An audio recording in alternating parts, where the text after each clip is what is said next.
हम बात कर रहे हैं D12 का।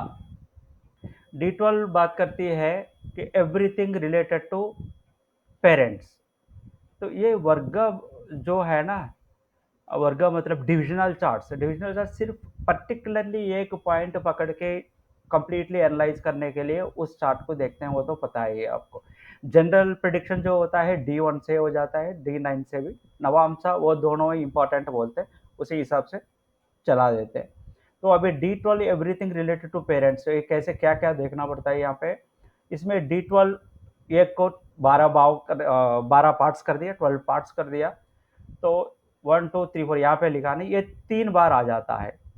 तो इसको 12 का 12 पार्ट यहाँ पे लिख लिया आपने। फर्स्ट भाव का अधिपति हो जाता है फर्स्ट द्वादशांशा, सेकंड द्वादशांशा, third, fourth, fifth again Ganesh.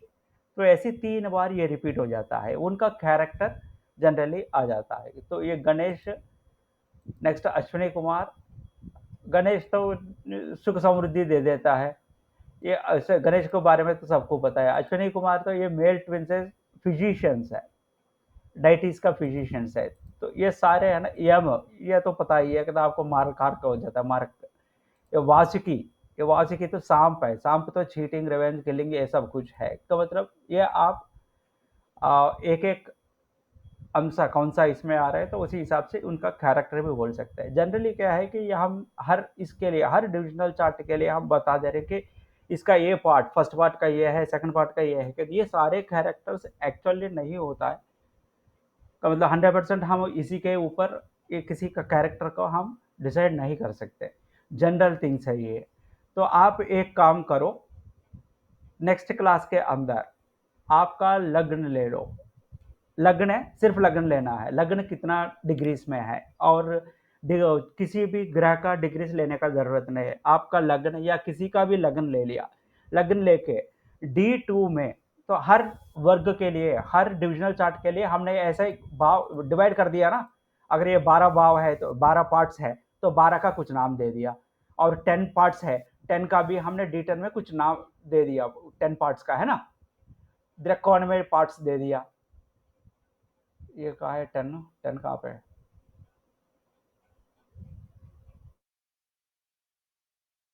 Nine में आ गया। कुछ भी है कि नवांश है, वो फर्स्ट सेकंड थर्ड फोर्थ होता है, वो इनका कैरेक्टर्स। तो हर डिविजनल चार्ट में हमने बताया ना कि ये तो फर्स्ट वाला है तो ये कैरेक्टर है, सेकंड वाला है तो ये कैरेक्टर, थर्ड वाला है तो ये कैरेक्टर है ना। बताया नहीं बताया, ये तो बताओ। जी जी। बताया। तो आपको क्या करना है कि आप कोई भी एक कुंडली का लग्न का डिग्री, सिर्फ लग्न का डिग्री ले लो आप।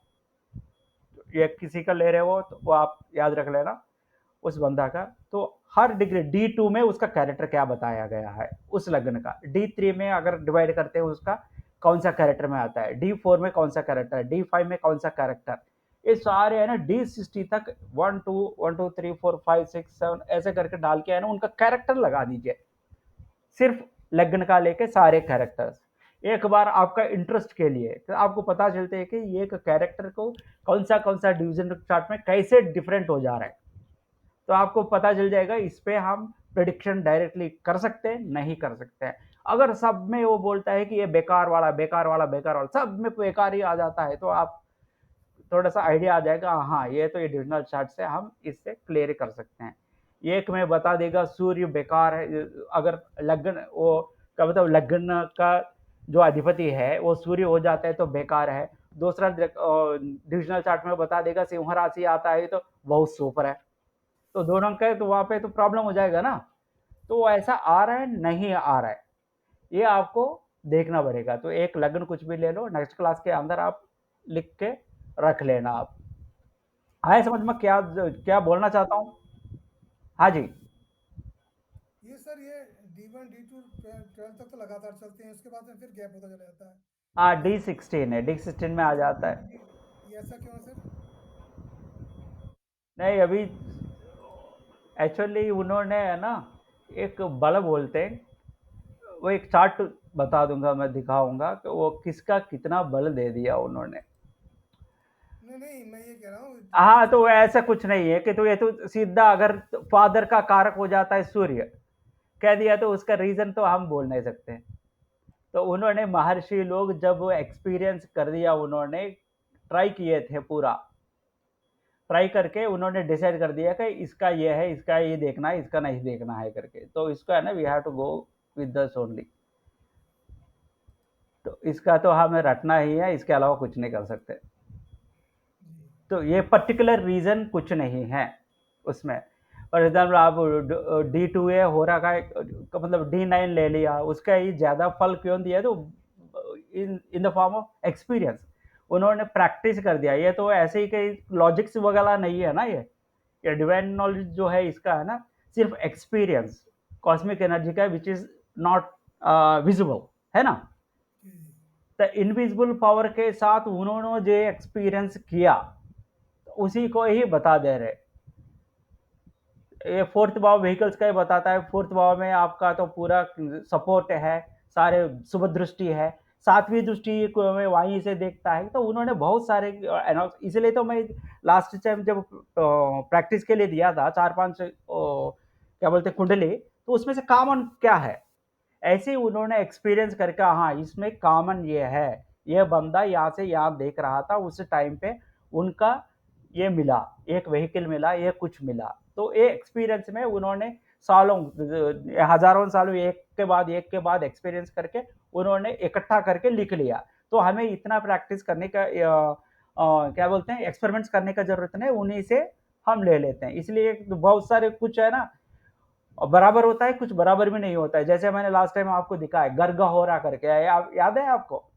मेर्क्यूरी अगर फर्स्ट हाउस में रहता है तो वो बंदा को नेक्टर में डुबा, अमृत में क्या बोलते हैं वो, उसमें डुबाए तो भी वो मरेगा 14 साल में, ऐसा करके लिखा है या दिखाया मैंने, याद है? जी जी जी। मगर गर्ग होरा को बहुत लोग दुनिया में बहुत मान रहा है, दुनिया में बहुत लोग मानते हैं गर्ग होरा। तो एक एक महर्षि है ना, डिफरेंट डिफरेंट महर्षि, बहुत सारे हैं महर्षि, नाम तो याद नहीं रखता हूँ मैं। हमें तो सिर्फ टॉपिक ही चाहिए, तो मतलब जो उन्होंने जो बताए वही चाहिए। एक एक गर्गा बंदे हैं। गर्गा ऋषि। हाँ, गर्ग ऋषि। तो उन्होंने जो बताया है कि तो वो पकड़ के अगर बुक में देख के अगर चलोगे ना, तो मार खाओगे।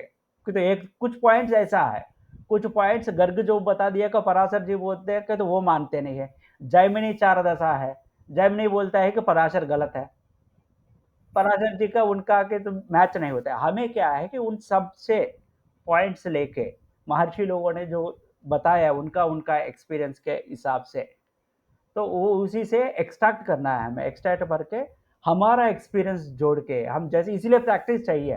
तो वो सब अप्लाई करोगे आप, कोई भी कुंडली ले लिए सब अप्लाई करोगे। नॉन कुंडली, इसलिए मैं ऑलरेडी हमेशा बोलता हूँ नॉन कुंडली को पहले ले लो जब भी आप प्रैक्टिस करोगे।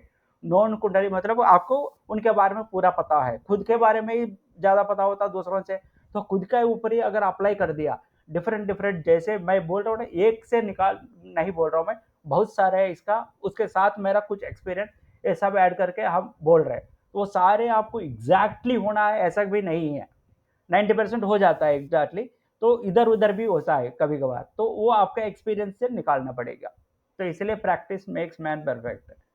तो ये जो लोग जो मीडियाज में वेबिनार्स और पैसे के लिए वो करते हैं ना, वो सिर्फ बिजनेस ही है।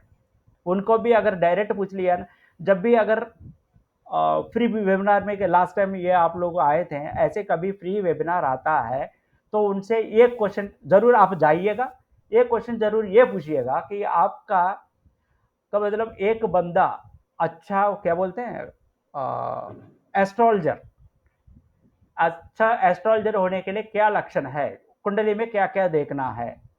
उसके बाद ये पूछ लेना कि आपका कुंडली में ये है क्या, ये आपका कुंडली टाइम का बता दो मुझे पहले। पहले तो हम समझाए कि समझे कि आप सही हो कि नहीं गुरु, ये भी पूछ लो आप।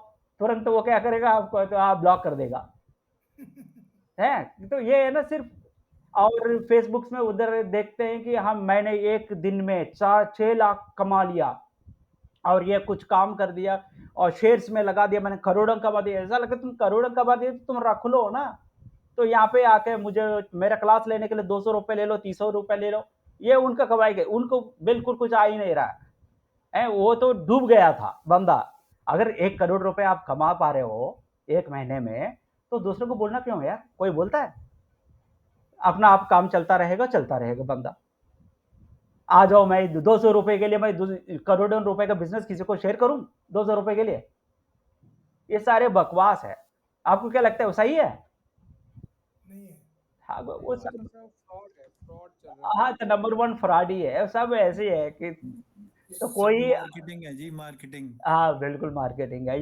ये लोग भी ऐसी है कि आपको जो वेबनार्स वाले भी है ना, तो सब ऐसी है कि तो उसमें मत पढ़ो। तो मैं जिस तरीका से बता रहा हूँ ना, तो आप उसमें प्रैक्टिस करना है भाई। कि प्रैक्टिस अगर नहीं किया, एनालिसिस नहीं किया, तो आपको का मतलब मुश्किल है कि आपको समझ में नहीं आएगा।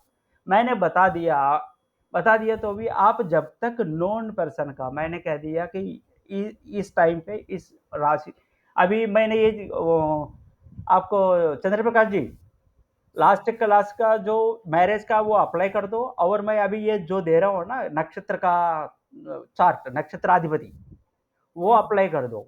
तो अप्लाई करके ना आप ये जब तक आप नॉन उसमें करके, हाँ ये फार्मूला ठीक है, जब तक आपको कॉन्फिडेंस नहीं आता है दूसरों को बोल नहीं पाओगे।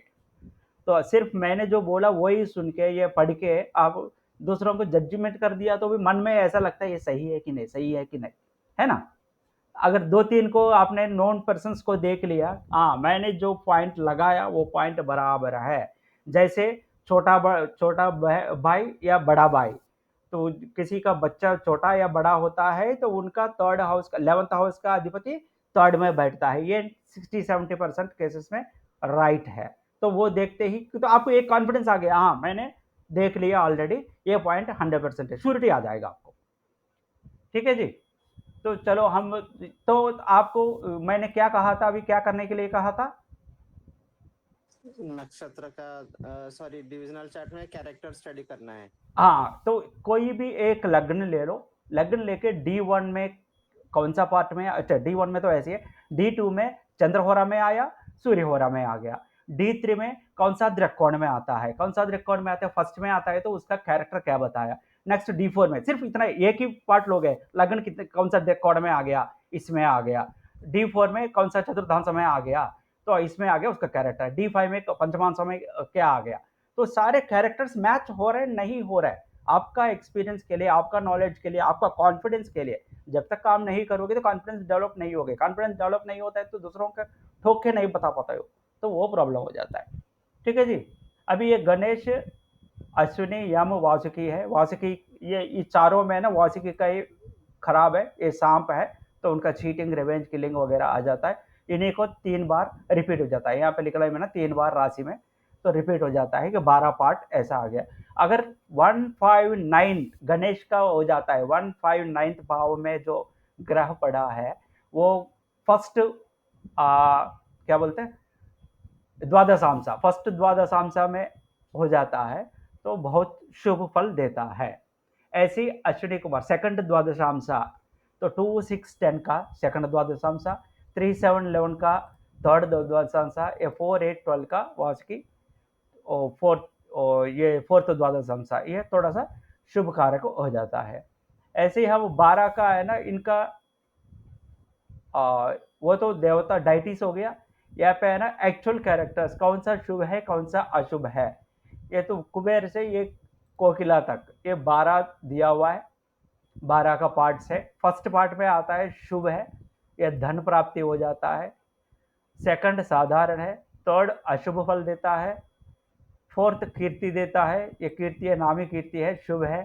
फिफ्थ अशुभ है, मायावी साधारण है, मोहन शुभ है। तो ऐसी 12 पार्ट्स, एक कैरेक्टर है, तो आपको जो लग्न लिया इसमें द्वादशांश में कौन सा पार्ट में आ रहा है उसका क्या प्रभाव है, तो ये ले लोगे आप।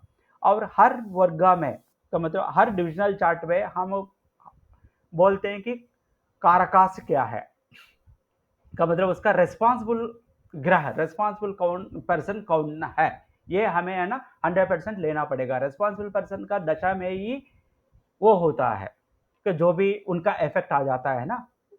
तो ये कारकास क्या है, पिता के लिए सूर्य है, माता के लिए चंद्र है, गुरु के लिए पिता साइड, वो फादर साइड बंधु लोग गुरु है कारक, और मदर साइड बंधु लोगों के लिए, रिलेटिव्स के लिए बुध, अरे डरा दिया यार जुस करके, गुरु पिता साइड का पिता साइड का रिलेटिव्स है ना गुरु है, और माता साइड के रिलेटिव्स बुध है। और कुछ लोग यहाँ पे लिखा मैंने, कुछ लोग क्या बोल रहे हैं कि राहु इज रिस्पॉन्सिबल फॉर पिता का साइड का रिस्पॉन्सिबल, पैटर्नल का राहु रिस्पॉन्सिबल है, और कुछ लोग बोलते हैं मैटरनल रिलेटिव्स का केतु रिस्पॉन्सिबल है, कोई कुछ ऐसे बोल दे रहे। तो आत्मकारका इसमें है ना, ये एवरीथिंग रिलेटेड टू पेरेंट्स है ना, तो ये पेरेंट्स से तो प्रॉपर्टी नेक्स्ट जनरेशन में आ जाता है, बेटा को आता है, बेटे के आते, किसी को भी आता है ना। तो वो कैसे होता है कि तो इसका बोलता है कि आत्मकारका, आपका कुंडली में आत्मकारका कैसे आता है?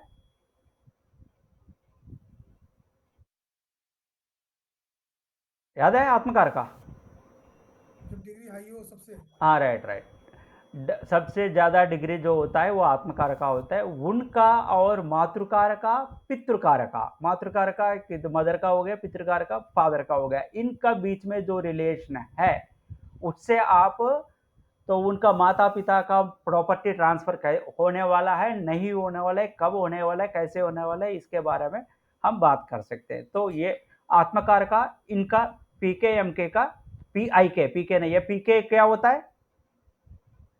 पितृकारक। हाँ, पुत्रकारक हो जाता है। तो ये पितृकारका मातृकारका के साथ आत्मकारका सेल्फ, आत्मकारक मतलब सेल्फ, इनका मेरा रिलेशन मेरा माता पिता का हिसाब से कैसा है के साथ, तो उससे हम बता सकते हैं। या अगर ये रिलेशन सही नहीं है तो उनसे जो प्रॉपर्टी आने वाले है कुछ भी है वो नहीं आ पाता है, और शत्रुत्व भी मिल जाता है। तो उसी हिसाब से कौन सा पिता के लिए कौन सा भाव देखना है, ये तो हमने यहाँ पे बता दिया। पिता माता, पिता का बंधु और माता का बंधु, ये रिलेटिव्स, पूरा रिलेटिव्स के बारे में D12 बताती है। तो पिता के लिए हमें देखना पड़ता है D12 में 9th भाव देखना पड़ता है। लग्न से या सूर्य से 9th भाव देखते हैं तो वो पिता का बताती है, पिता के बारे में 9th। और 4th भाव देखते हैं माता, ये तो पता ही है, एक नॉर्मल जनरल डी चार्ट में वही है ना, 4th माता के लिए बताती है, 9th पिता के लिए बताती है ना। जी जी। तो ये है। तो अब हमें क्या करना है, दादाजी का, माता पिता तो हो गए, दादाजी को कैसे करना है? कब दादाजी मतलब क्या होगा? पिता का पिता है ना, पिता का पिता मतलब लग्न से 9th का 9th, 9th का 9th, 9 से 9 कितना हो गया? 18 हो गया, 18 माइनस 1 17 हो गया, 12 निकाल दे तो 5वीं घर आ गया, है ना। 9th से 9th दादा पापा का पापा, 9th से 9th तो 5th भाव आ जाता है। तो ऐसी ऐसी दादी के लिए बोलना है तो पिता का माता, पिता 9th है, माता के लिए हमें क्या देखना है? 4था देखना है। तो पिता का माता क्या है? 9th से 4th देखना है, दादी। ठीक है, आए समझ में लॉजिक यहाँ पे? तो हाँ। 5th लग्न से सूर्य से दादाजी का, अच्छा ये अभी हो गया 5th और 12th हो गया। अब 4th मदर का है तो नाना जी का बोलना है तो 4th से 9th देखना है। पापा 9th है ना, मदर का फादर, तो 4th से 9th देखना है। मदर का मदर तो 4th से 4th देखना है। 4th से 4th मतलब 7th भाव हो गया, 4 + 4 8 - 1 7th हो गया। तो 7th लग्न से चंद्र से नानी दिखाती है, और 12th ऐसे 4th से 9th 13 हो गया, -1 12th भाव बताती है नाना का। तो वो किस सिचुएशन में है, शुभ है और या पाप ग्रह स्थित है, या किसी साल में उनका जो अधिपति है वो आके कारक जो है, पिता का कारक या दादा का कारक, दादी का कारक, ये लोग आके अगर 8वीं घर में, किसी भी साल में 8वीं घर में, ये जो मारक है ना 8वीं, तो मृत्यु का लॉन्गेविटी के लिए बताती है, वहां पे आके दुष्ट प्रभाव ज्यादा है तो वहां का अधिपति, वहां का जो दशा है उस दशा में उनका मौत होने का संभावना है, यह ध्यान रख लीजिएगा। जो भी कारकास इसीलिए इंपॉर्टेंट है, कारकास कौन सा प्लेस में है देखते हैं। वहां पे उसका अगर शुभ दृष्टि है, आपको वाहन कारका कौन है, शुक्र कर दिया फॉर एग्जाम्पल, तो वाहन कारका, वाहन के लिए कौन सा देख लेते हैं, D12, इसके लिए वाहन के लिए D16 देख लेते हैं। तो ये वर्गस जो है ना, तो आप एक एक कौन सा क्वेश्चन के लिए कौन सा देखना है वो आपको क्लैरिटी आना चाहिए पहले, तो वो ये रट लीजिएगा। तो वाहन के लिए जब बात करते हैं D16 या कुछ भी देख लेते हैं, वहाँ पे वाहन कारक जो है वो वहाँ पे D16 में कहाँ पे बैठा है, कहाँ पे बैठा है, देखिए जिस राशि में बैठा है उसका नक्षत्राधिपति का दशा जब आता है उसमें वो होगा। ऐसे ही अगर फिजिकली पेरेंट्स के लिए या किसी का भी देते हैं, उनका अधिपति उसका भाव का मतलब D12 में 8वीं में या नवमांशों में कहीं पे भी बैठता है ना, उस पोजीशन के हिसाब से हम डेथ या कुछ भी है बता सकते हैं। डिसीजन और 6th में बैठा है फॉर एग्जांपल, तो इनको इस साल में आपका आपका परिवार में किसी का माता पिता का है, किसी का क्या बोलते हैं डिसीजेस, रोग होने का आने का संभावना है, ये तो हम बता देते हैं। तो इनमें से है ना, और हम अभी तक मारक स्थान कौन सा है, 6, 8, 12। दुष्ट स्थानास है वो, हाँ दुष्टा स्थानास है, दुष्टानास बोलते हैं उसको, 6-8 जो बोल रहे हो आप, मगर 2-7 मारक स्थानास है। 2-7। 2-7 मतलब कोई भी एक एक अभी एक विषय विश्लेषण कर रहे हैं हम, एक कोई भी एक पार्ट देख के, एक टॉपिक देख के उसका एक्सप्लेनेशन एनालिसिस जब कर रहे हैं, तो 2-7 नहीं देखते हैं, 2 मार्क स्थान 7 मार्क स्थान ऐसा नहीं बोलते हैं। 2-7 मार्क स्थान से मतलब उस टॉपिक कौन सा भाव का है, वहां से सेकंड, वहां से 7 आए समझ में। अभी तक तो आप मार्क स्थान 2-7 तो सुन लिया आपने, और 6-8-10 6-8-12 जो है ना दुष्ट स्थानास, ये सारे भी है ना कि जिस टॉपिक के बात कर रहे हैं वहां से 6 वहां से 8 ऐसा देखना पड़ता है, उस भाव का इफेक्ट बताना है, तो ये ध्यान रख लीजिएगा। तो आप सीधा लेके 6 में ये है 8 में ये है ऐसा नहीं है, ठीक है जी। वो भी नॉर्मल प्रिडिक्शन में वो आता है, मगर पर्टिकुलर के लिए जाते हो तो वहां से 6 वहां से 8 वहां से आए समझ में। मतलब जैसे चाइल्ड के लिए देखना है तो चाइल्ड 6th भाव में है तो 6 से सेकंड मतलब 7th भाव चाइल्ड से 6 देखना भाव में है, चाइल्ड 6 भाव में है क्या, है। चाइल्ड फिफ्थ सॉरी हाँ फिफ्थ। ठीक ठीक है। तो 5th से 2 मतलब 5 और 6, 6 वाला घर उसके लिए मारक स्थान है। Right, okay okay. ठीक है जी। ये चाइल्ड के लिए हम नेक्स्ट क्लास में प्रैक्टिकल क्लास में बैठते हैं ना, एक्स्ट्रा क्लास, वही प्रैक्टिकल क्लास जो भी बोलो उसमें और क्लैरिटी आ जाएगा। आपको समझ में आ गया ना ये, वहां से जिस भाव को, जिस विषय के लिए हम विश्लेषण कर रहे हैं, एनालिसिस कर रहे हैं, तो वहां से ये स्थान थोड़ा सा गड़बड़ वाला है, वहां से गिनना पड़ता है, ठीक है। अब इनमें से सेकंड 7th मार्क स्थान है, उनका दशा में मौत होने का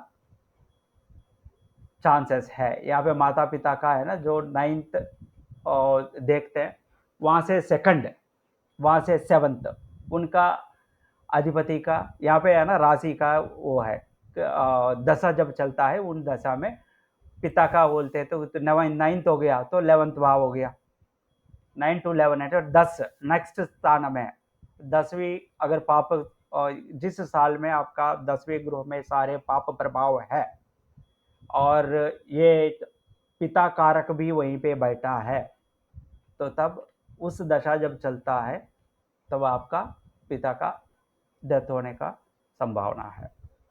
और यहाँ पे ये तो ये बता रहे, और कुछ लोग ऐसा बताता है, वो प्रूवन भी है, वो हमने प्रैक्टिकली भी देख लिया। उसमें क्या था, जो ये यहाँ पे लिखा नहीं है तो आप लिख लीजिए, याद रख लीजिएगा, जो दिन में पैदा होता है उनका पितृकारक आ जाता है सूर्य, मातृकारक हो जाता है चंद्र, ठीक है। और रात में जो जन्म हुआ उसका शुक्र होता है, रात में जन्म हुआ तो शनि, शनि पितृकारक हो जाता है, माता कारक शुक्र हो जाता है, मातृकारक। क्लियर ये? दिन में जो जन्म हुआ, ये लिख लीजिएगा अगर चाहिए तो, दिन में जिनका जन्म हुआ उनका पितृकारक होता है सूर्य, मातृकारक होता है चंद्र। और नाइट में जिसका जन्म हुआ, नाइट मतलब सूर्यास्तमय के बाद, नाइट में हुआ तो शनि पितृकारक हो जाता है और शुक्र आके मातृकारक हो जाता है। अब माता पिता का डेथ कैसे बताते हैं?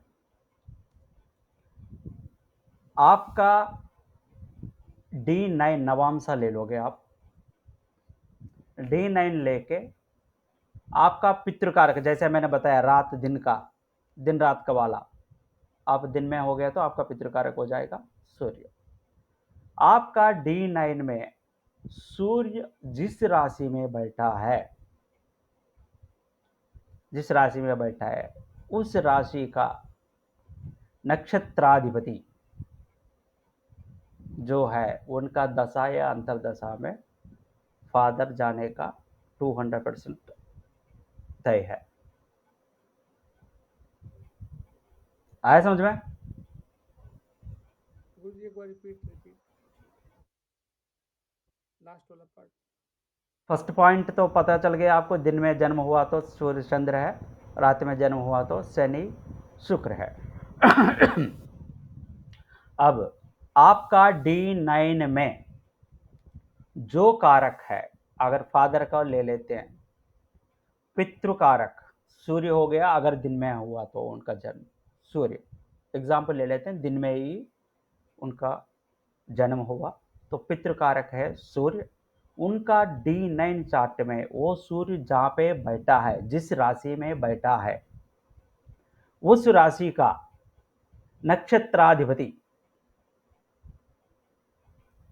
का अंतरदशा या महादशा, महादशा फर्स्ट आता है तो महादशा या अंतरदशा में वहीं पे उनका जन्म खत्म हो जाता है, उनका डेथ हो जाती है। आया समझ में?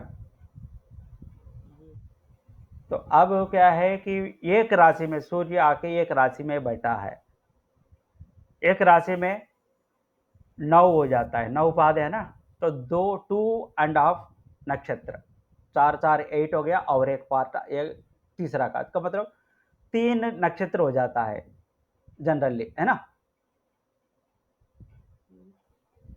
एक राशि में, हाँ, एक राशि में, है ना? हाँ जी जी। आपको यहाँ पे सूर्य जाकर मैंने कह दिया D9 में सूर्य जिस राशि में है उसका नक्षत्राधिपति, तो नक्षत्राधिपति कितने नक्षत्राधिपति एक एक राशि का आ जाएगा? नक्षत्राधिपति 3 आएंगे, एक एक नक्षत्र का एक एक अधिपति है ना। हाँ, तो वो कैसे पता चलेगा आपको, कौन सा पकड़ना है? सूर्य का डिग्री से पकड़ के, कौन सा डिग्री में, एक एक पाद का कितना है, 3 डिग्री 20 मिनट है ना? हाँ जी। तो सूर्य का डिग्री से लेके कौन सा पार्ट में गया, कौन सा पाद में गया, कौन से पादा में, तो उस पादा का अधिपति कौन है, नक्षत्राधिपति देख के उनका अंतरदशा या दशा में फादर का डेथ हो जाती है। यहाँ पे जो भी है चार लोग हैं कि इनका किसी का फादर अगर दिवंगत है तो उनका आपका कुंडली में देख सकते हो आप क्लियरली, ये तो 200% गारंटी है।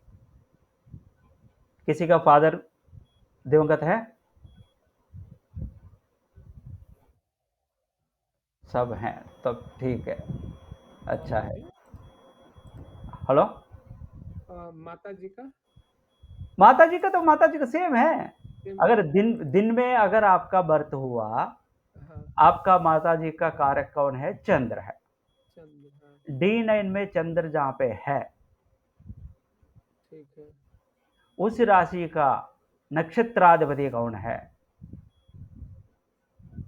वो आपका लाइफ में जब चलता है उस दशा या अंतरदशा, उस टाइम पे ही आपका मदर का डेथ होने वाली है, ऐसा करके। होने वाली है, हो गई तो मुझे बताने के लिए ऐसा बता सकते हो आप, ठीक है जी। ये यहाँ पे नहीं है। जैसे मैं हम कैलकुलेट करें तो मेरा शुक्र का होना चाहिए, लेकिन मेरा चंद्रमा के महादशा में माता जी का डेथ हुआ था। कौन सा राशि में है आपका? D9 में चंद्र कौन सा राशि दिन में हुआ था आपका? नहीं, मेरा रात में हुआ। रात में तो शुक्र, माता का शुक्र है ना, शुक्र कारक है, माता का कारक है शुक्र है।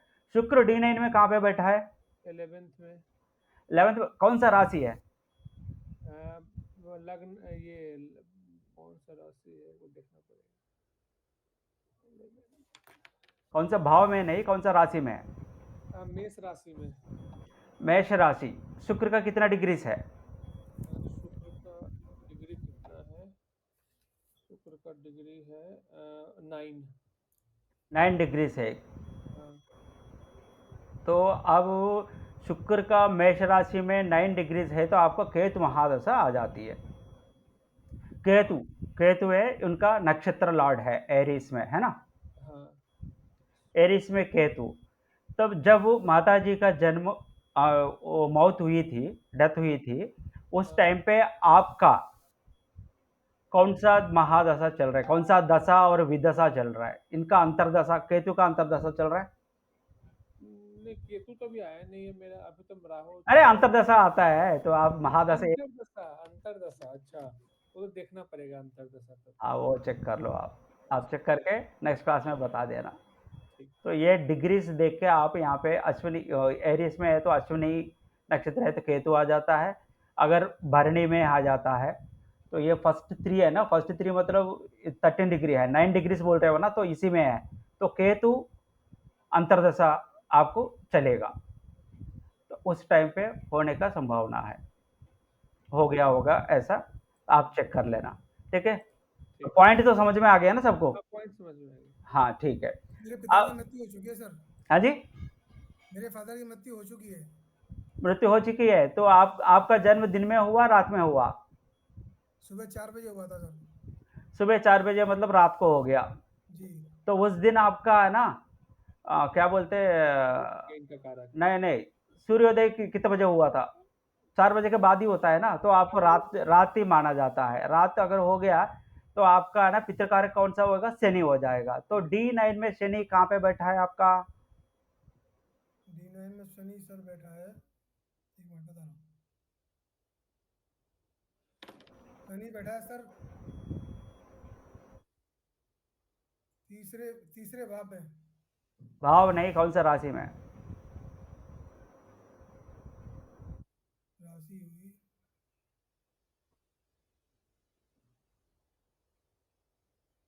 वहाँ का राशि कौन सा है?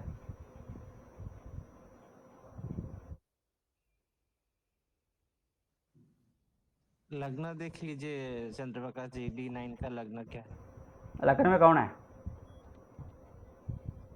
लगन तो सर दूसरी राशि में है। दूसरी राशि ऋषभ राशि। ऋषभ राशि मैं ऋषभ को, हाँ ऋषभ ही आ रही है सर। वो कंफर्म कर दो, नहीं तो प्रेडिक्शंस गड़बड़ हो जाएगा। ऋषभ राशि अगर है तो 3rd भाव में आप बोल रहे हो, कौन सा हो गया? कर्क हो गया। नहीं, तो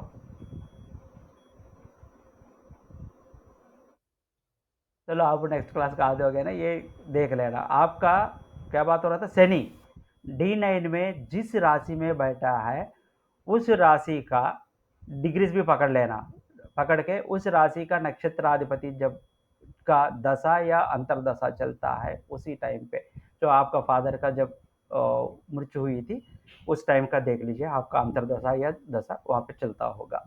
नहीं होता है तो कंफर्म कर दीजिएगा। आपका सिर्फ आपका ही कुंडली में कि नहीं होता है बोल रहे हैं कि वो ना इस फ्राइडे को आपका कुंडली तो पूरा विश्लेषण करके ही बैठूंगा इस बार तो नहीं तो कहता आप बार बार बोलते रहोगे ये गड़बड़ है ना। Thank you sir. तो ये देखो आपका डिटेल्स तो दिया होगा ना मुझे आपने? जी आपका कंप्लीट डिटेल्स तो दिया होगा ना मुझे? हाँ, डिटेल दिया हुआ है सर। हाँ ठीक है, चलो मैं करके बता देता हूँ। गुरुजी, सबसे अच्छा कुंडली, सही कुंडली किस वेबसाइट से बनता है। हम कंफ्यूज थे, आपको भेजे भी थे। जो हर वेबसाइट पे ना अलग ग्रह नक्षत्र चेंज कर देता है, किसका सही माने?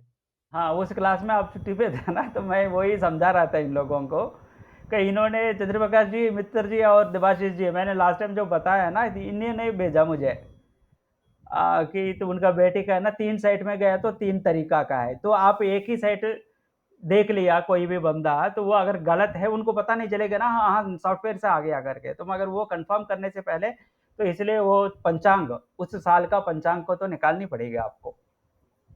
निकाल के उससे ही तो मैंने दिखाया था लास्ट टाइम का, आपने क्लास, मेरा क्लास का वो वीडियो देख लिया तो उसमें पता चल जाता, वीडियो में है कि नहीं पता नहीं। ठीक तो है। पंचांग लेना पड़ेगा आपको, पंचांग लेके उस साल में कौन सा, पंचांग में ये क्लियरली लिखा होता है कि कौन सा ग्रह कौन सा क्या बोलते हैं, कौन सा राशि में, बैठा हुआ है।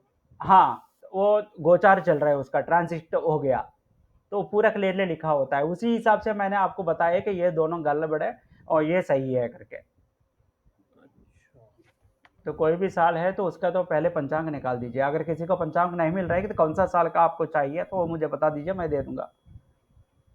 तो अगर वो दूसरा भाषा में रहेगा तो इसलिए तो आपको क्या है कि आप मुझे वो डेट टाइम दे दिया और कुंडली निकाल दिया, ये सही है कि नहीं पूछ लीजिएगा, वो वहाँ पे बैठा है नहीं बैठा है देख लेते हैं।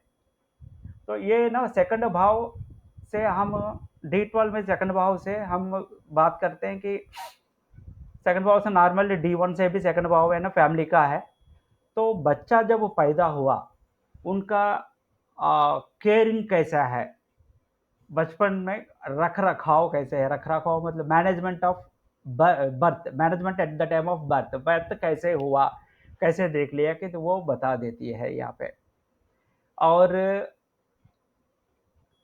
इसमें तो सिर्फ D12 में तो इतना ही बता रहे। एक्चुअली सेकंड भाव के लिए बात करते हैं ना, ये सारे होने दो, एक एक भाव का कर देते हैं। उसमें है ना इतना डीपली हम बता सकते हैं कि जन्म का टाइम पे पापा कहाँ पे है, उसी गांव में है मगर साथ में नहीं है, दूसरा काम पे है, या दूसरा गांव में है, या कहीं पे है, पापा का ऑलरेडी मृत्यु हो चुका है।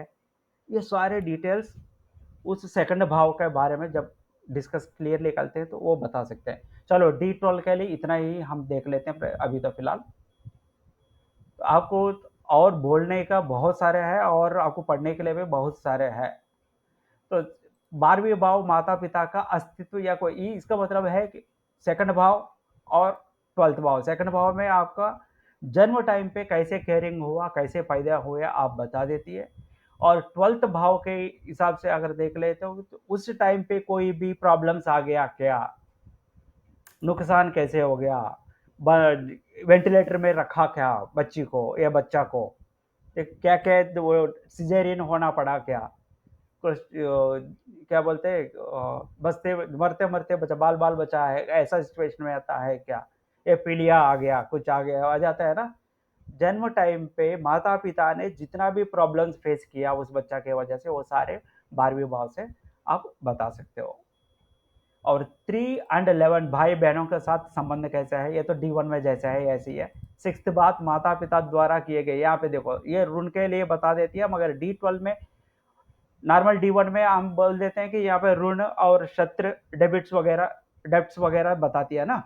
तो यहाँ पे D12 में आप एनालिसिस करोगे 6th भाव को, तो वो बताती है कि माता पिता के द्वारा किया हुआ है लोन्स वगैरह, वो बेटा के ऊपर कितना बोझ है वो बताती है। 8वीं भाव इनहेरिटेंस और लोन फ्रॉम पेरेंट्स, यहाँ पे ये अगर शुभ है 8वीं भाव में, शुभ प्रभाव ज्यादा है D12 का 8वीं भाव में, तो वो क्या बोलते हैं, वो खजाना खजाना रखा है उनका बच्चों के लिए, पीछे एक माता पिता ने थोड़ा सा खजाना रखा है, गोल्ड गिल्ड या कुछ भी है, ऐसा आ जाता है।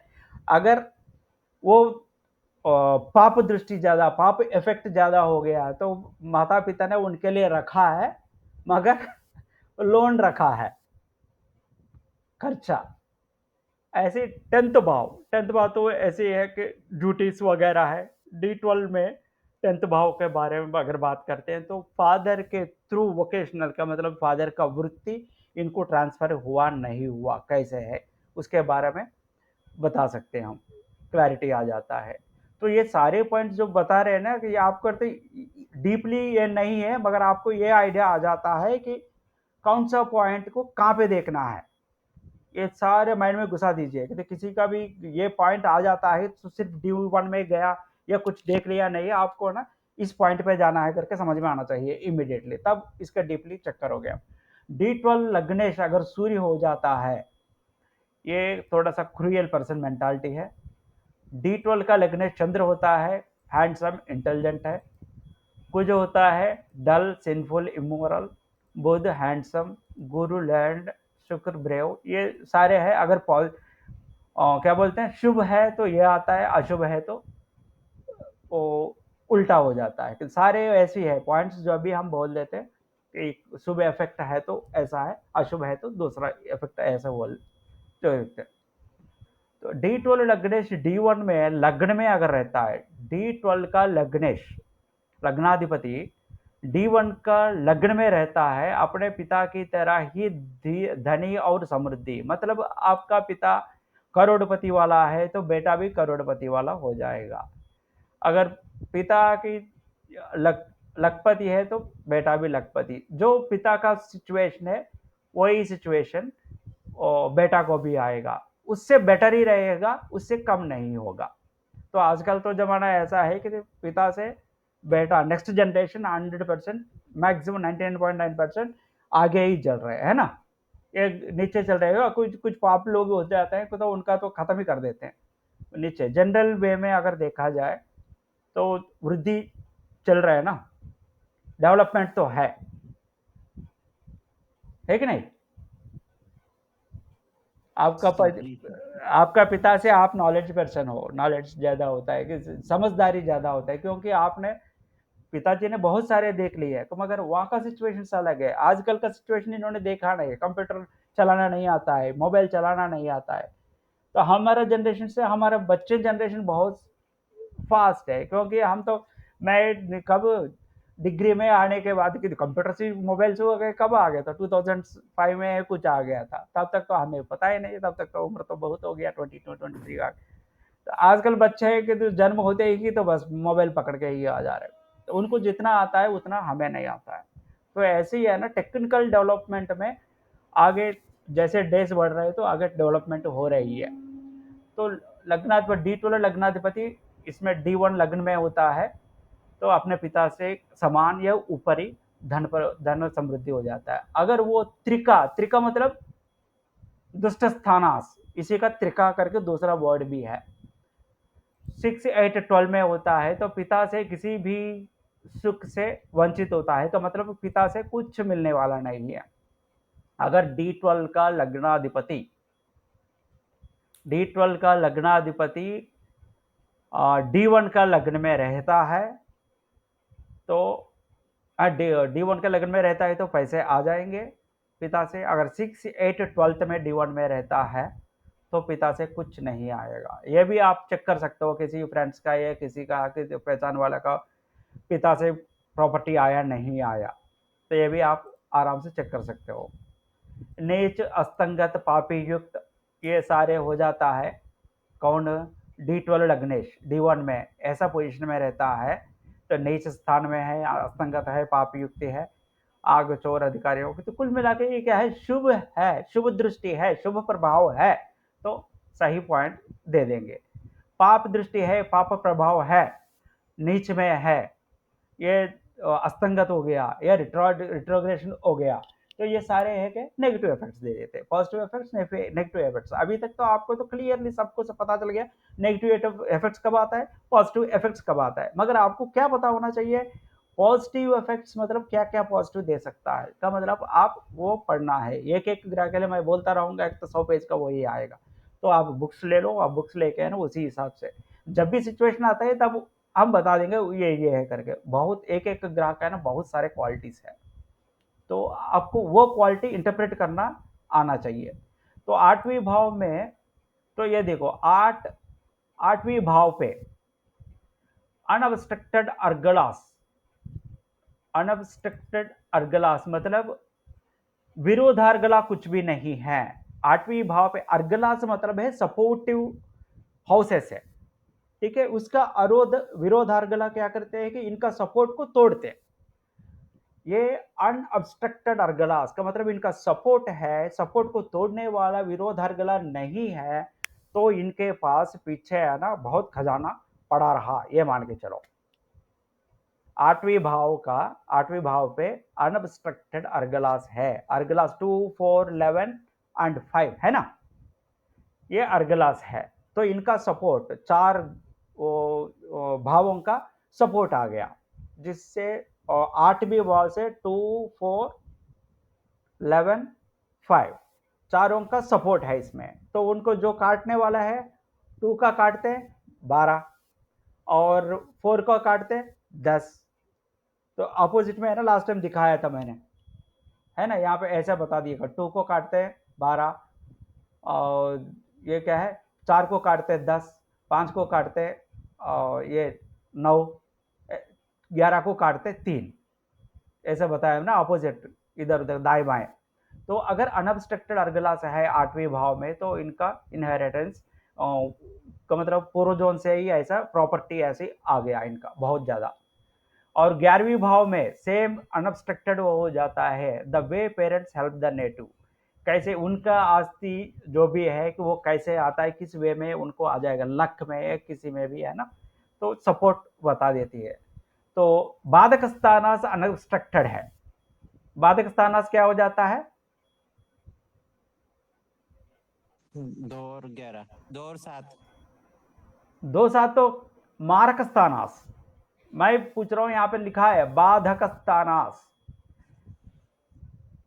और अर्गलास 9, 11, 9, 11, 7 अच्छा चर राशि से 9th, स्थिर राशि से 11th, दुस्वभाव राशि से 7th,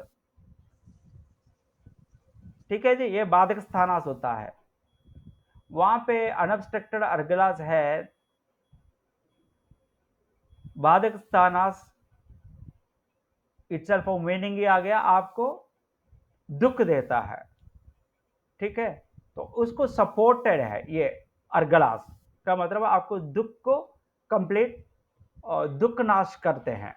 दुख को अगर वहां पे पाप है, पाप ग्रह है बाधक स्थानास में, तो आपको दुख देगा, मगर ये लोग सपोर्ट करके बाकी 4 अर्गलास सपोर्ट करके आपको क्या है दुख को निकाल देंगे, दुख निकाल देंगे। इस सपोर्ट को कोई भी अब्स्ट्रक्ट नहीं किया, ब्रेक नहीं किया, विरोध अर्गला नहीं है, तो कंप्लीटली इनका सपोर्ट आपके पास है। आपका बाधक स्थानास जो भी दुख दे रहे हैं आपको, उनका है ना ये निकाल देते। वो जो भी रिलेटिव्स है, मित्र है, किसके वजह से आपको सपोर्ट है इस प्रॉपर्टीज में, गेन्स जो भी आपको आ रहा है बाधक स्थानास, उसको गेन्स को का मतलब प्रॉपर्टी माता पिता से जो भी आ रहे हैं आपको, उसको डिस्टर्ब करने के लिए बाधक स्थानास में जो पाप ग्रह है कोशिश करता है।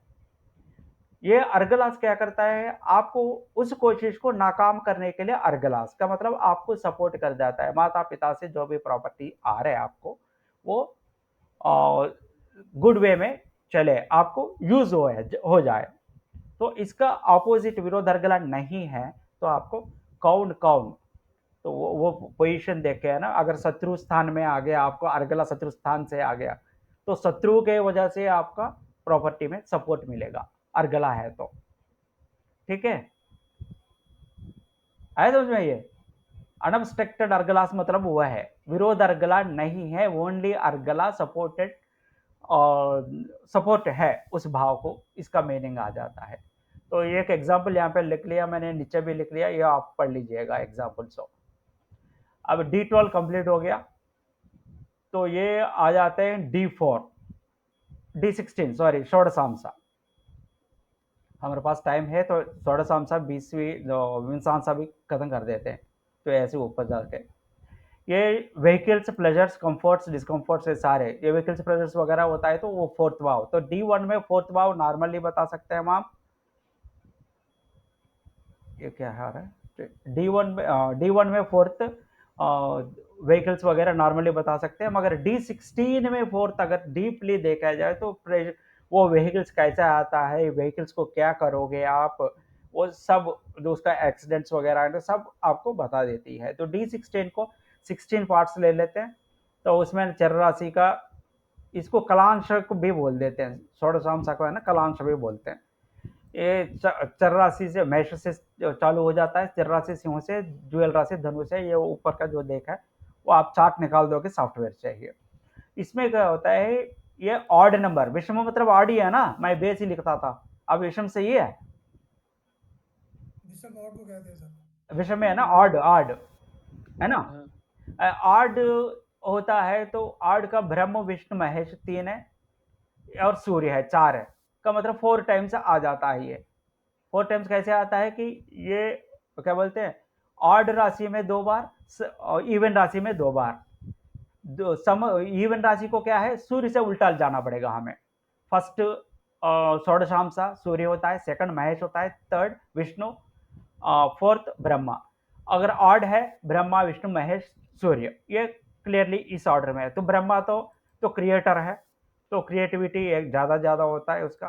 विष्णु प्रिजर्व कर देता है, का मतलब जो भी पालन है ना, विष्णु पालन करते हैं, का मतलब जो भी आपको व्हीकल्स वगैरह मिला उसको मेंटेन करना है। यहाँ पे व्हीकल्स के बारे में बात कर रहे हैं तो विष्णु का इस मामले में चले जाते हैं कि आपके पास जो भी पुराना है, कुछ लोग बोलते हैं ये मेरा सेंटिमेंटल है, रख लेते हैं, है ना, बहुत लोगों को ऐसा होता है। तो उनका है ना D16 का लग्न बैठा है, या तो लग्न उनका D1 का लग्न आया D16 में, विष्णु सेकंड षोडशांशा में आ गया, तो इसके वजह से आपका वो जो पुराना व्हीकल्स वगैरह है ना, ये मेरा सेंटिमेंट लेकर के रख लेते हैं, प्रिजर्व करते हैं। महेश, महेश है ना, ये भी अगर शुभ है, ये सारे शुभ है तो है, नहीं तो अगर प्रिजर्व करने से ये दुष्ट है, दुष्ट प्रभाव ज्यादा है, तो वो जो पुराना वो बुजुर्ग लोगों ने जो भी दिया वो तो बेच डालेगा, वो प्रिजर्व नहीं रखेगा, तो पाप दृष्टि है। तो ये जो लेके चलना, आप एक पॉइंट बता दिया तो इधर उधर, तो पाप है तो ये है, पुण्य है तो शुभ है तो ऐसा है। ऐसे महेश है, ये है शुभ है तो हैप्पीनेस देगा। कैसे देगा, पुराना जो वस्तु है उसको बेच के नया वस्तु, नया व्हीकल आपको खरीदवाएगा, पुराना बेच के नया चीजें खरीदवाएगा, का मतलब डिस्ट्रॉयर ना, ये तो पुराना व्हीकल्स का डिस्ट्रॉय करना है इनका काम, अगर शुभ है तो। अगर अशुभ है तो जो है वो उसको अविनाश कर देगा, क्लियर ना। तो ये कैरेक्टर है, तो उस टाइम पे D16 में कौन सा इसमें है वो देख के आप बता सकते हो। अब सूर्य है, ये शुभ है तो रॉयल कंफर्ट्स देगा, लग्जरीज देगा। अगर अशुभ है, हम बात कर रहे हैं सिर्फ व्हीकल्स के लिए, तो ये एक्सीडेंट्स दे देगा अशुभ है तो। D16 में सूर्य एक्सीडेंट्स दे सकता है। अब यहाँ पे एक और पॉइंट डीपली आपको देखना पड़ेगा, D16 लग्न से D16 आ जाता है, तो लग्न से आप बता सकते हो ऐसा, मगर वर्ष का कुंडली जो होता है ना, उसका D16 कहीं पे भी मिलता नहीं है। किसी सॉफ्टवेयर में आता है वो D9 आ गए तो लग्न से D9 आ जाता है, वर्ष कुंडली से D9 करता है कोई? नहीं करता है। तो आपका वर्ष कुंडली जब देखोगे कि तो उस टाइम पे देख ले, तो आपको उस साल का वर्ष फल जब देते हैं उसमें ये सारे निकालनी पड़ेगी, आपको खुद ही निकालनी पड़ेगी। इस साल में मेरा व्हीकल हो जाता है क्या, ये सारे पॉइंट्स है ना प्रश्न शास्त्र। मेन थिंग क्या है इसमें, अगर आपको अच्छा एस्ट्रोलॉजर बनना है कि तो कोई क्वेश्चन पूछने के लिए आता है, उस क्वेश्चन को आंसर सेटिस्फाई करना बराबर आपको बोलना है, यही तो मकसद है क्वेश्चन। तो आप लग्न कुंडली देख के बता दिया ये अच्छा होगा वो अच्छा होगा, आगे जाके एक्सीडेंट्स होता है, ये महादशा जब चलता है उसमें ऐसा हो जाएगा, अगर वो एक है तो उससे इतना नहीं होता है। जब बंदा क्वेश्चन पूछता है आपको, तो क्वेश्चन पूछ ले कि ये इस साल मैं कोशिश कर रहा हूँ व्हीकल खरीदने के लिए, हो सकता है नहीं हो सकता है, उस टाइम पे D16 कौन सा देखोगे, जनरली सॉफ्टवेयर पकड़ लिया, आपको कौन सा D16 बताएगा, D1 का विथ रेस्पेक्ट D16 बताएगा। मगर क्वेश्चन क्या है, इस साल में या नेक्स्ट साल में मुझे व्हीकल खरीदना है, ये सोच है मेरा, होगा नहीं होगा, तो नेक्स्ट साल का कुंडली निकालनी है आपको, वर्ष कुंडली, और उस वर्ष कुंडली का D16 निकालना है। ये तो मैन्युअली करोगे आप, है ना। वो निकाल के तब उसका पोजीशन चेक करके आप बताओगे। ये प्रश्न शास्त्र में आ जाता है। आगे जाके एक एक पॉइंट जैसे डिस्कस करते हैं ना, पॉइंट्स आता है मुंह से, तो वो सारे पकड़ लीजिएगा, बाद में पूछते रहिएगा। मैं तो ये वो एक फ्लो में बीच में आ गया माइंड में, एक कुछ मैं बता दिया आपको, तो मैं बाद में भूल ही गया। तो आपको है ना वो माइंड में रखे, बाद में पूछा करो मुझे कि ऐसा बोले थे आप, इसका बता दो, तो उसका ना और डीपली चले जाएंगे आप। क्लियर ना। मैंने बोल के छोड़ दिया, आप भी सुन के छोड़ दिया तो मुश्किल हो जाता है। क्लियर। आपको जितना नॉलेज लेना है तो लेते रहो, जैसे ये पॉइंट्स है पकड़ के पूछा करो। तो मैं यही बोलता रहता हूँ, पूछ लो करके। जब पूछ लिया सब क्लियर हो जाएगा आपको। क्लियर। ये D16 कैसे करना है क्या है, तो ये इसका है ना कारक है। डाउट है तो कोई बता दीजिएगा, मैं तो बोल ही जा रहा हूँ। कुछ है ना, बोलो एटलीस्ट। नहीं नहीं गुरुजी। समझ में तो आ रहा है ना जो बोलना चाहता हूँ। हाँ वो तो समझ में आया। हम्म। तो इनका है ना व्हीकल्स का कारक कौन है कि अब लग्जरियस के लिए, लग्जरी के लिए D16 का लग्जरी के लिए कारक है गुरु, वाहन के लिए कारक शुक्र है। इनका पोजीशन हम वहां पे देख लेते हैं। तो अगर वाहन का शुक्र है कारक, हम D12 में ये कौन सा, D16 में का मतलब D1 से D16 है। अब हम बात कर रहे हैं D16 नॉर्मल D16 साल का D16 है। तो आप यहाँ से आपको समझ में आना चाहिए कि वाहन का कारक शुक्र है। ये शुक्र मेरा D16 में कहां पे बैठा है, उस टाइम पे वो जो राशि है उसका क्या बोलते हैं, दशा अंतरदशा जब चलता है उस टाइम पे सेम उसी हिसाब से ये कारक उस वर्ग चार्ट में, उस डिविजनल चार्ट में, डीप क्या बोलते हैं, डीप एनालिसिस चार्ट जो भी है, डिविजनल चार्ट, तो एक पार्ट पकड़ के उसको एनालाइज करते हैं। तो उस चार्ट में उसका कारक, वाहन कारक, यहाँ पे वाहन कारक है, मातृ कारक है, वहां पे जो बताया हमने पितृ कारक है।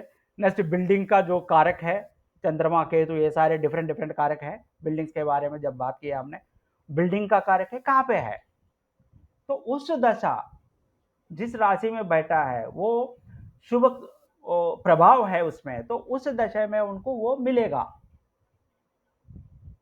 अब लॉजिक समझ में आ गया होगा आपको थोड़ा बहुत है। कारक से हम कैसे उस पॉइंट को पकड़ के बता सकते हैं। क्लियर। Clear clear. किसी का क्वेश्चन को आंसर बोलने से पहले हम देखते हैं कौन सा क्वेश्चन पूछा, उसका कारक कौन है, उस कारक जो क्वेश्चन का वर्ग चार्ट, डिविजनल चार्ट है, उसमें कहां पे बैठा है। मैरिज बता दिए तो D7 में चले जाओगे, D9 में चले जाओगे, वाहन के लिए D16 में चले जाओगे, ऐसे डिफरेंट डिफरेंट। तो कहां पे उसमें चला जाके डायरेक्टली वहां पे डालोगे कहां पे बैठा है, देख के उसका अंतरदशा या महादशा, नक्षत्र का अंतरदशा, सब लॉर्ड या लॉर्ड, उनका इसमें ये नक्षत्र की दशा नहीं देखनी पड़ेगी, हाँ अंतरदशा। तो कारक का जब बात करते हैं तो अंतरदशा, नक्षत्र का अंतरदशा, इसलिए मैं चार्ट दे रहा हूँ ना। चार्ट में डाउट, वो चार्ट से आप देख लेना, चार्ट में डाउट नहीं है, ये कंप्लीट होते हैं मैं चार्ट तो दोबारा एक्सप्लेन कर देता हूँ, जल्दी थोड़ा सा फास्ट चलता है इसमें, है ना। तो ये कारक का ये एक पॉइंट है जो यहाँ पे नहीं लिखा है, हमारा डिस्कशन में आ गया। तो मतलब कारक पकड़ के आप वो एटलीस्ट बता सकते हो कि इस टाइम पे आपको ये हो सकता है। और मार्क स्थाना वंस अगेन, ये तो फोर्थ भाव सुख भाव है, सुख भाव बोलते हैं इसको, फोर्थ भाव है जो भी लग्जरी प्लेजर भाव है। मार्कास है सेकंड और 10th है। फोर्थ से 2 और 7 यहाँ पे लिखा है, देखो मैं ऊपर बोल रहा था अभी यहाँ पे आ गया। फोर्थ से सेकंड और 10 देखना है, वो मार्क स्थाना से 2 7 मार्क स्थान है, तो सेवंथ भाव D1 से नहीं लेना है। जिस भाव के बारे में बात कर रहे हैं हम, उससे 2 और 7 क्लैरिटी आ रहा है ना डे बाय डे आपको, एक एक चीजों के लिए। मैं तो ऐसे ही सोच रहा हूँ क्लैरिटी आ रहा है आपको, अगर नहीं आ रहा है तो बता दीजिएगा। अभी तक तो आप 27 मतलब 27 नॉर्मल 27 सोचे होंगे ना, ठीक है। फोर्थ से सेकंड एंड टेंथ तक, सेवंथ मतलब फिफ्थ एंड टेंथ। अभी आप बोल रहे थे ना देवाशीष जी, फोर्थ का सिक्स्थ भाव या फिफ्थ भाव या सिक्स्थ भाव, तो फोर्थ से 11th मतलब सेकंड भाव हो जाता है। यहाँ पे ये पॉइंट याद रखना है, फोर्थ से 11th सेकंड भाव हो जाता है। ये वाहन उसका दृष्टि इन पे है तो, और ये शुभ प्रभाव देती है, तो वाहनों से लाभ, ये लाभ भाव है ना, 11वीं लाभ भाव बोलते हैं। और 2 आ गया धन भाव, नॉर्मली सेकंड भाव है ना, धन भाव हो जाता है। तो ये इसको वाहनों से जो लाभ है वो बताती है। अगर ये अर्गला मान लो, ये है विरोधार्गला मान लो। सिक्स्थ 4 का 4 3 2 यहाँ पे लिख लेते हैं, 4 से पहले 3, इसके ऊपर 2 5 6, तो यही है ना ऑर्डर। यहाँ पे 1 है, मान लेते हैं 1 2 3 4 5 6, यही आपका कुंडली आ जाता है। ये इस भाव को हम देख रहे हैं फोर्थ को। तो यहाँ पे क्या है 2 और अपोजिट में 6, ये दोनों 2 का अच्छा इफेक्ट है, उसको काटती है ये, दाएं बाएं का ही देख लो कि 6 काट लेती है, और 3 का सपोर्ट दे देती है, फिफ्थ काट लेती है। ये 2 से 6 ये इसमें देख ले तो बीच में ये 4 है, चौथा का है। तो ये वाहनों से लाभ बता देती है, पैसे का है। ये सिक्स्थ है, और ये थर्ड भाव है कि ये leasing out vehicles. Leasing out vehicles मतलब आपके पास व्हीकल्स है ना, कमर्शियल पर्पस में आप निकालोगे कि पैसे बनाओगे उससे, वो बताती है, उसको काटती है ये फिफ्थ हाउस। ये एक याद रख लीजिए। तो आप व्हीकल का लाभ के पैसे के बारे में जब भी बात करोगे, सिक्स्थ का इफेक्ट कैसा है इन दोनों में से, मतलब कुल मिलाकर आप ये भी बोल सकते हो कि हम जब भी है ना, एक सपोर्ट एक उसका विरोध, दोनों को इसका इफेक्ट क्या आता है देख के, उसका इफेक्ट क्या आता है देख के, ऐसा करने से बढ़िया आप क्या करोगे, ये सपोर्ट है, ये उसका काटने वाला है, एनिमी है, इन दोनों में कौन है स्ट्रांग, ये देख लो सीधा। तो हम जब एक शुरू में एग्जाम्पल देख लिया, तो हम वहां पे ऐसा करा ना, ग्रीन कौन शुभ है कौन पाप है, याद है, ऐसा ग्रीन लाल करके हम। तो आप सीधा आप यहाँ पे क्या करोगे कि इसको बीच में कौन है स्ट्रांग, उसका इफेक्ट बता दो। 2 स्ट्रांग है तो बोलो कि आपका प्रॉफिट होंगे, और 6 स्ट्रांग है तो इसका नुकसान हो जाएगी आपका। तो ऐसे बोल सकते हो आप। यहाँ पे 1 7 फर्स्ट और सेवंथ में जो भी बलवान है, फर्स्ट अगर बलवान है, फर्स्ट बलवान है तो क्या होता है कि वो जो व्हीकल खरीदा वो खुद के लिए 2-3, अगर बहुत ज्यादा पैसा है तो 2-3 व्हीकल्स रखेगा, घर पे ही रखेगा, 2-3 व्हीकल्स भी खुद के लिए यूज करता है अगर फर्स्ट बलवान है तो। अगर सेवंथ बलवान है, सेवंथ स्ट्रेंथ ज्यादा है फर्स्ट से, तो क्या होता है कि वो जो जितना भी खरीद लिया वो कमर्शियल इसमें घुमाता है, कमर्शियल में कम टैक्सी का रूप में घुमाता है।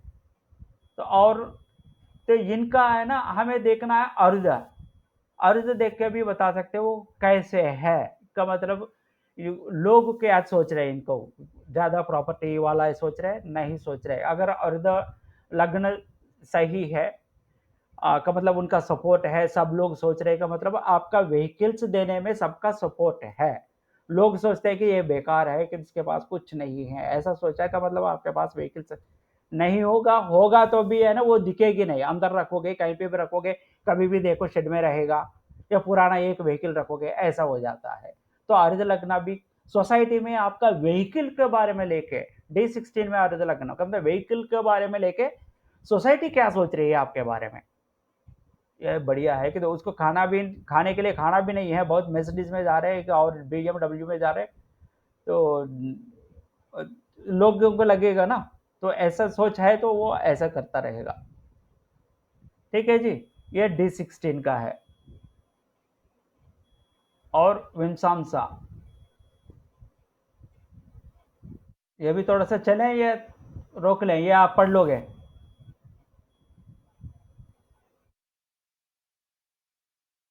बताइए, आप पढ़ लोगे? ये जो चलें बता दें, ये मोक्ष का है। विमसांस है 20 पार्ट्स अगर हम बात कर देते हैं कि तो मोक्ष का है। एइथ से मोक्ष कब मिलता है कि डेथ का मतलब डेथ का स्थान कौन सा है? एइथ है। वहां से त्रिकोण एइथ से त्रिकोण क्या होता है? 1 से त्रिकोण क्या होता है? 1 4 1 5 9 ना। त्रिकोण क्या होता है? याद नहीं है? केंद्र क्या होता है? त्रिकोण 1 1 5 9 त्रिकोणास होता है। केंद्र 6 9 सॉरी 1 1 4 7 10। तो ये तो केंद्र मतलब बीच में जो रहा है 1 4 7 10। त्रिकोणास मतलब 1 5 9। तो 1 का प्लेस में अगर मैं 8 लगाता हूं, 1 का प्लेस में 8 लगाता हूं तो 5th वाला कौन सा होगा? 12वें स्थान होगा। तो 8 से त्रिकोणास 8 12 4 ये है 8 से त्रिकोणास। ये मोक्ष भावास है। मोक्ष का बताती है ये डेथ और मोक्ष का जब भी देखते हैं ना विंसांसा में, ये तीनों का हम एनालाइज करते हैं। तो ये इसमें है ना सेम है। विषम राशि है तो ये है ना, यहाँ पे देख लो। अब ये एक पॉइंट ऐसा आता है, यहाँ पे मैंने कितना भी काली गौरी जया लक्ष्मी विजया विमला सीता धारा ज्वालामुखी श्वेता ललिता जो भी पढ़ लिया मैंने यहाँ पे है ना, ये पूरा 20 पार्ट 20 है। एक डाउट आ जाता है मुझे, फर्स्ट टाइम मैंने जब देख लिया ना तो मेरे को भी डाउट आ गया था कि ये क्या है, सारे लेडीज है। तब ऐसे मेरा माइंड एनालिसिस करती है कि अगर मोक्ष साधना करना है तो लेडी का ही पकड़ना है क्या, लेडी देवता को। और सब दुर्गा जी का ही नाम है लगभग। वही भगवती है, भगवती भगवान लेडीज का नाम है, माता जी कोई भी है, किसी भी नाम रख लो आप। ये सारे है ना उसी का है, माता जी का है। मतलब मोक्ष साधना के लिए क्या, ज्योतिष शास्त्र के हिसाब से मोक्ष साधना के लिए कौन सा चाहिए? माता जी चाहिए, है कि नहीं? तो चलो कि ये है ना 8 4 10 8 4 12 4 कर देते हैं। 8 मृत्यु का है। D20 अवॉइड, D20 से हम मृत्यु को है ना थोड़ा सा टाल सकते हैं, ऐसा भी बोलते हैं लोग का। मतलब जो भी रेमेडीज D20 अगर ढंग से विश्लेषण कर दिया तो आपका मौत का रीजन से आपको पता चल जाएगा, मोक्ष होगा नहीं होगा, स्पिरिचुअल साधना कैसे करना है। तो इसमें है ना टाइम एडजस्टमेंट जो होता है, टाइम क्या है, टाइम रेक्टिफिकेशन। टाइम रेक्टिफिकेशन के लिए ऑलरेडी मैंने एक बताया था आपको, है ना, याद है? टाइम रेक्टिफिकेशन के लिए मैंने बताया था, याद नहीं है? टाइम रेक्टिफिकेशन आपका क्या बोलते, नवांशा लग्न और D1 लग्न दोनों जेंट्स के लिए दोनों समराशि नहीं हो सकता है, याद है? और नवांशा का द्वादशांशा जेंट्स का इवन नहीं हो सकता है, याद है? ये याद नहीं है आपको? कोई बता नहीं रहे, याद नहीं है? हाँ या ना बताओ कि ताकि आप लोग हैं सुन रहे हो जी जी जी बताया था गुरु जी। हाँ तो याद नहीं होगा तो आप प्रैक्टिस करो, दोबारा याद करो। ऐसी है ना, यहाँ पे ऐसा होता है कि इसमें से D20 से भी आप ना वो कर सकते हो, टाइम रेक्टिफिकेशन कर सकते हो। क्या ही किसी किसी का बंदा का है ना, इनमें से कोई भी एक माता जी का, वो बोलते हैं एक्चुअली अकॉर्डिंग टू बुक और महर्षि लोगों का प्रैक्टिस के एनालिसिस के हिसाब से है कि किसी का भी अगर टाइम पता नहीं है, उनका माइंड में जब भी ज़्यादा लगाव किस क्या बोलते हैं, किस डाइटी के साथ, किसी देवी के साथ लगाव ज़्यादा है यहाँ पे, वो उसी हिसाब से आप टाइम करेक्शन भी कर सकते हो करके बोलते। तो टाइम करेक्शन कर नहीं जाएंगे। चलो, इसमें कारकत्व क्या है? कारकत्व फिफ्थ में होता है, पूजा पाठ के लिए शुक्र हो जाता है, तंत्र रहस्यवाद और त्याग के लिए शनि हो जाता है, नैतिक आचरण के लिए अगर गुरु सेकंड में है, गुरु है, गुरु धार्मिक अध्यास और मंत्र पाठ के लिए, मंत्र पाठ का मतलब मंत्र जप वगैरह है ना, वो गुरु कारकत्व यूज करता है। आत्मा के लिए हमेशा लग्न है, सूर्य है। 12th ध्यान, भगवान और मोक्ष प्राप्ति के लिए केतु है। तो ये कारकत्व है। सेम वो कारकत्व का यहाँ पे हम देख लेते हैं। D20 में अगर 5th 11th शुभ है, 5th और 11th शुभ है तो मंत्र सिद्धि होगी उनका, बंदा का। अगर कोशिश किया तो वो मंत्र सिद्धि हो जाएगी उसका। थर्ड है तो मंत्र सिद्धि पाने के लिए कड़ी मेहनत करना पड़ता है। थर्ड तो ये मंत्र सिद्धि 5th 11th अगर शुभ है तो मंत्र सिद्धि होगी, मगर थर्ड हाउस बताती है कि कितना मेहनत करना पड़ेगा। ये इसको डिस्टर्ब करती है थर्ड हाउस का, मतलब 5th 11th में कितना सपोर्ट थर्ड कर रही है, उसी हिसाब से आपको कितना मेहनत करना पड़ेगा मंत्र सिद्धि पाने के लिए, ये बताती है। D20 इतना इंपॉर्टेंट नहीं है हमारे लिए। तो ये 10th 7th भाव का लॉर्ड आध्यात्मिक विकास के बारे में बताते हैं कि वो शुभ है तो आध्यात्मिक विकास कितना है, किसी का भी स्पिरिचुअली जाना है ज़्यादा तो उनका एनालिसिस 7th और 10th, D20 में 7th और 10th भाव का आप अध्ययन करोगे तो आध्यात्मिक स्थिति का पता चल जाते हैं। ऐसे 1st 5th 9th ये आध्यात्मिक चेतना का मतलब आपका स्पिरिचुअलिटी कितना तक एडवांसमेंट में होगा, ये सारे है ना, एक बार पढ़ लीजिएगा अभी आपने। तो ये डी 6th 7th और 11th शुभ होगा तो क्या बोले आप? कौन सा 5th और 11th? D20 में 5th भाव और 11th भाव, हाँ 10 और 7 का लॉर्ड, जो 10 और 7 का लॉर्ड अगर शुभ होगा तो क्या होगा? 10 और 7 कहाँ बोला मैंने? 10th और 7th ये ऊपर वाला 10th और 7th, हाँ 10th और 7th का कहते हैं आध्यात्मिक विकास का मतलब स्पिरिचुअली कितना आगे बढ़ जाओगे आप। 10वीं और स्पिरिचुअली कितना मतलब कितना आध्यात्मिक पर्सन है ये, तो उसके बारे में का मतलब ये स्पिरिचुअल पर्सन है, संत है, तो वो कितना संत है वो उससे पता चल जाती है 7th और 10th भाव। अच्छा, इसमें ग्रह अगर शुभ हो बैठा हो तो हाँ शुभ है तो अच्छे आध्यात्मिक चिंतना हो जाएगी, उसका बंदा अच्छा बात करता है भगवान के बारे में। तो वो है 159 का उनका डेवलपमेंट कितना होगा, चेतना कितना है, आध्यात्मिक चेतना कितना है वो पता चल जाती है। ऐसे ही एक बार पढ़ लीजिएगा। D24 भी ऐसे है ना, ये D24 का तो थोड़ा सा देखना पड़ेगा। ये अगर आपको मूड सही है तो मैं D20 का ये लर्निंग एजुकेशन के लिए मैं तो 2-3 पॉइंट है ये बता देता हूँ, मूड सही है तो, नहीं तो छोड़ देते हैं, बाद में D60 है नेक्स्ट क्लास में चलते हैं। ठीक है, इसको नेक्स्ट क्लास में रखते हैं। 60 तो नेक्स्ट क्लास में करते हैं। ये D20 भी है ना, आप एक बार पढ़ लीजिएगा, ठीक है, आपको समझ में आ जाएगा। तो बेसिकली क्या है कि ये है ना फोर्थ नॉर्मल लर्निंग के लिए यहाँ पे लिखा है मैंने ऑलरेडी। 4th भाव चेक करते हैं फॉर्मल लर्निंग के लिए, का मतलब 12th स्टडीज तक का, तो 12वीं तक वो 10th का 4th भाव का स्टडी करोगे। 4th भाव का जो अगर पाप दृष्टि वगैरह अर्गलास विरोध अर्गलास आ गया तो उसका डिस्टर्ब हो जाएगा, टर्मिनेशन हो जाएगा। चंद्र नेचुरल 4th भाव का कारक कौन है? नेचुरल कारक चंद्र है।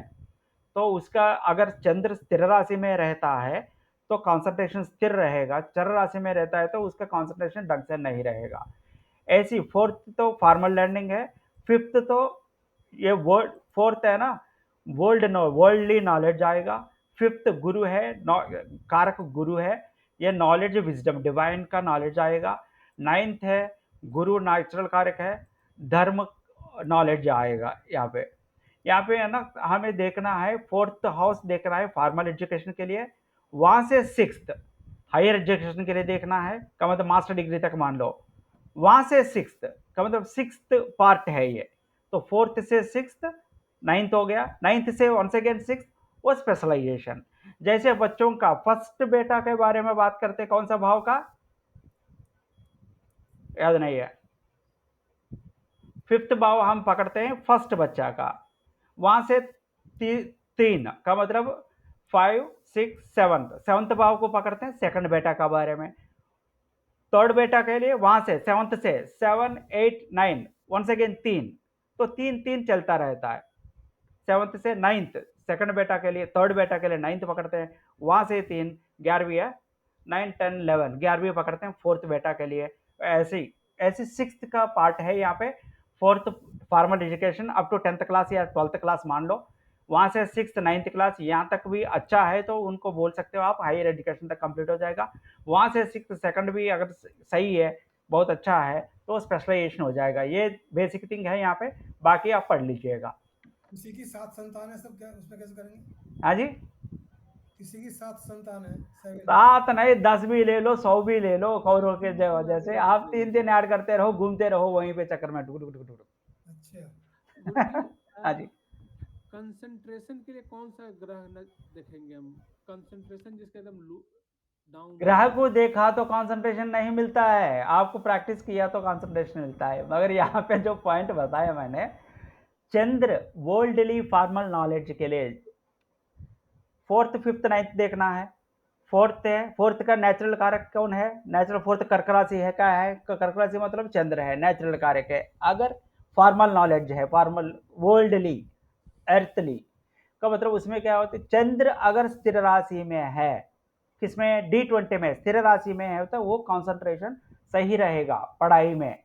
अगर चर राशि में है वो तो ज्यादा कंसंट्रेशन नहीं रख पाएगा। जितना भी नॉलेज पर्सन है वो कंसंट्रेशन ज्यादा, नॉलेज है तो क्या करता है कि नॉलेज अकेले इंपॉर्टेंट नहीं है ना, तो उसके साथ कितना तक वो कंसंट्रेट करके वहां पे काम कर रहे हैं। थोड़ी देर करेगा और भाग जाएगा तो उसका नॉलेज रह के भी आपको क्या फायदा है? जिसका नॉलेज नहीं है आपके साथ रहा तो वही इंपॉर्टेंट हो जाएगा आपको। तो चंद्र स्थिर राशि में है तो उनका कंसंट्रेशन सही रहेगा, चर राशि में है तो वो भागता रहेगा, ड्यूअल राशि में है तो ग्रह का उस पर दृष्टि के साथ देखेंगे। ना कुछ याद रहेगा, कुछ भूल जाएगा। दोनों रहेगा नहीं है। यहाँ पे तो ऐसा एनालिसिस करना है आपको। ड्यूअल राशि है तो आप एक डंडा मारने वाला बगल में बैठा है तो वो कंसंट्रेशन बैठेगा। एजुकेशन के बारे में बात कर रहे हैं हम यहाँ पे। तो हम हमेशा मैं यही बोलता हूँ कि आपको जिस पॉइंट पे हम बात कर रहे हैं उस पॉइंट को ही कंसंट्रेट करो। दूसरा के लिए ये जैसे राइस और सोना का मैंने एग्जांपल बताया, याद है आपको? जी जी। हाँ, तो जिस पॉइंट पे आप बात कर रहे हो उसी के बारे में। एजुकेशन में कंसंट्रेशन रहेगा, एजुकेशन में कंसंट्रेशन नहीं रहेगा भागेगा। तीसरा कौन सा होगा?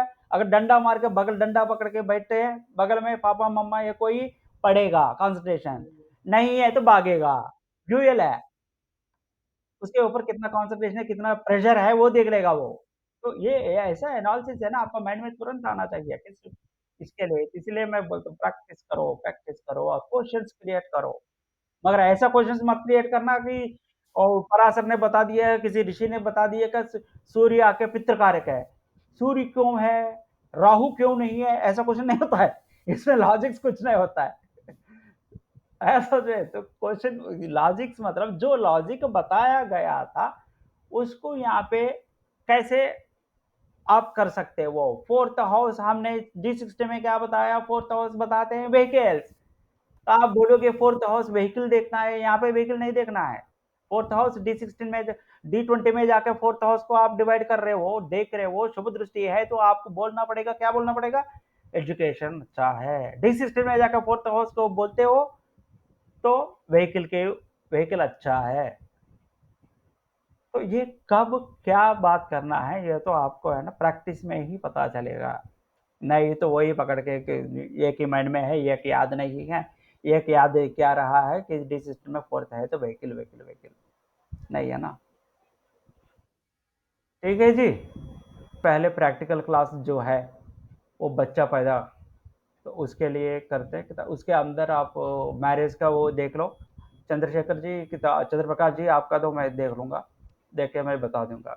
ये नक्षत्र चार्ट तुरंत अभी मैं ये बंद करते हैं, नक्षत्र चार्ट आपको दे दूंगा तो उसी हिसाब से चल जाना। ठीक है जी। ठीक है। दशा महांत दशा जब भी होता है कि तो उसमें थोड़ा सा याद ले लेना। और ये क्लासेस अगर मिस हो गया तो अभी नोट्स से हो जाता है कि मगर आप प्रैक्टिकल क्लासेस जो होता है ना उस टाइम पे रहिएगा, तो बाद में आप वीडियो भी देखोगे तो मगर आपको क्वेश्चन आ गया तो पूछने वाला अगर उस टाइम पे बता नहीं पाएंगे ना, बताने वाला कोई नहीं रहता है। तो कोशिश कर दीजिएगा प्रैक्टिकल क्लासेस में आप रह जाए, एक्स्ट्रा क्लासेस में एक ही क्लास है, फ्राइडे को होता है ना। जी जी ठीक है जी, ओके, ठीक है बंद जी, करें। ठीक है जी, धन्यवाद। धन्यवाद जी, गुड नाइट। धन्यवाद जी, धन्यवाद। गुरुजी। Good night.